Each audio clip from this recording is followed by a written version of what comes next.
The Mimic. Jack was a 35-year-old truck driver from Texas.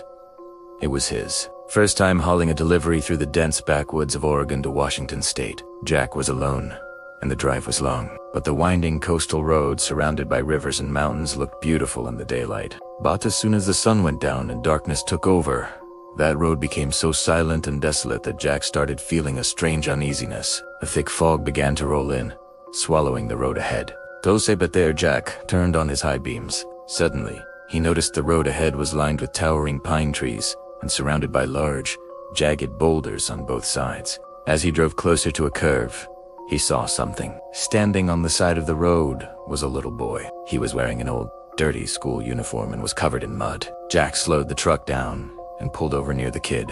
He rolled down his window and asked, "Hey kid, what are you doing out here in the middle of the night?"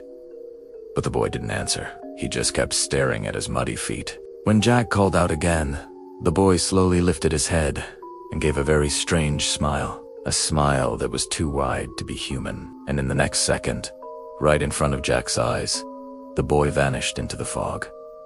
Jack shivered in fear. He grabbed his water bottle, took a sip, and told himself it was just a hallucination from being tired. But deep down, he was terrified. He just wanted to get to Washington as fast as possible. He started driving again. After driving for a while, Jack found himself at the exact same curve. The same jagged boulders. The same pine trees. The exact spot where he had seen the boy. But this time, Jack didn't stop. He kept driving. Yet, no matter how far he went, he kept looping back to the same curve. He couldn't understand how this was happening. Jack stopped the truck for a moment and pulled out his phone to check the GPS. He had been driving for hours, but the EHA on the map hadn't changed at all. He tried to call a fellow trucker, but his phone instantly died. He plugged it into the charger, but it wouldn't charge. 10.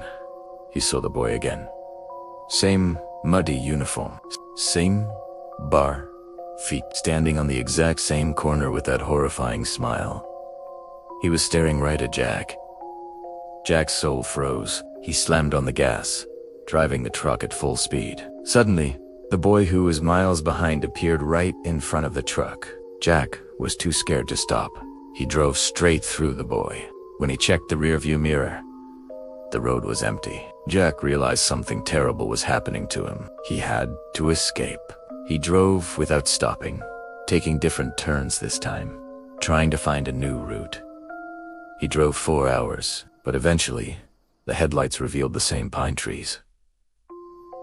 He was back. Jack couldn't understand how to break this cycle. The entire road was deserted. No other cars, no other trucks, not even a gas station or a diner.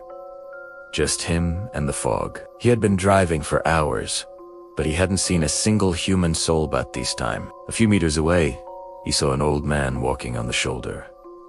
A tall, thin, old man wearing tattered rags. Jack thought, thank God, a person. He pulled up beside the old man and rolled down the window to scream for help. But as the old man turned towards Jack, the blood in Jack's veins turned to ice. The old man had no eyes, just two hollow, black sockets, and he was smiling at Jack with the exact same wide, plastic smile as the little boy. Jack spun the truck around and floored it back towards where he came from, thinking if he drove backwards, maybe he could escape. But after 2 hours of driving, taking every turn he could find, he ended up right back at the pine trees and the boulders. Jack was exhausted. He was defeated. 7 or 8 hours had passed, but the night just wouldn't end. The sun wasn't coming up. He looked at the fuel. Gauge to tank was almost empty. Jack's hands were shaking uncontrollably. He started screaming for help like a madman, but there was no one to hear him in those woods. It was driving slowly when he saw another figure standing in the middle of the road. This person was wearing the exact same plaid shirt and jeans as Jack. Same height, same build. Jack told himself he wouldn't stop, but as he got closer to the figure, Jack began to sweat profusely. It wasn't a stranger. It was him. It was Jack himself, standing in the road. But just like the old man, this Jack had no eyes, and he was smiling that same horrific, evil smile. Jack lost his mind. He didn't brake. He didn't swerve. He drove the truck straight into the figure astray, into that dark, Entity. Crash. The truck slammed into a massive boulder. The windshield shattered. Jack blacked out instantly. Next morning, a passing car saw the wreckage. The driver saw a truck smashed into a rock on the side of the road. Inside, Jack was critically injured but barely breathing. He was rushed to the hospital. Jack woke up 2 days later.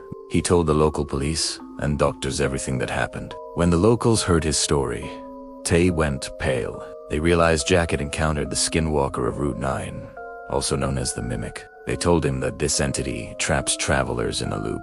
It doesn't have one face. It appears as a child, an old man, a shadow, an animal.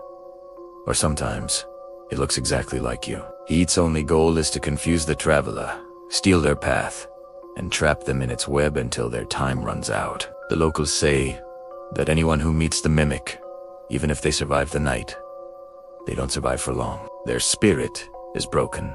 From that day on, Jack never drove a truck again. His health deteriorated rapidly.